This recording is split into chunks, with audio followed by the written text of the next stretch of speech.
Tatlong zero yung open password. To reset po, kailangan ng any pointed materials. Ito po yung reset button. Papalubugin lang siya.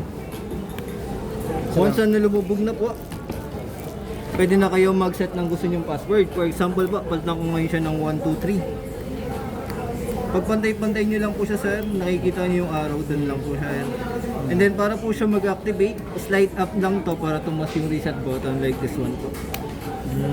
Ngayon po, activated na yung 123. Pag gusto nyo siyang i-lock sir, tap 123, tap nyo lang si puller. Tsaka rumble nyo lang yung number. Once na naka-rumble na yung number, nakalock na siya.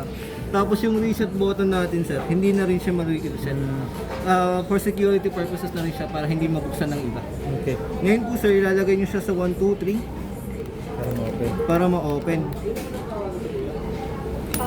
Okay. Then kung gusto mo siya ulit i-reset sir, default natin 123 na. Okay.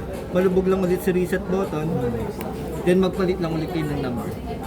Pwede naman siyang palitan anytime, basta alam natin lagi yung pinaka-password. Sige, sige.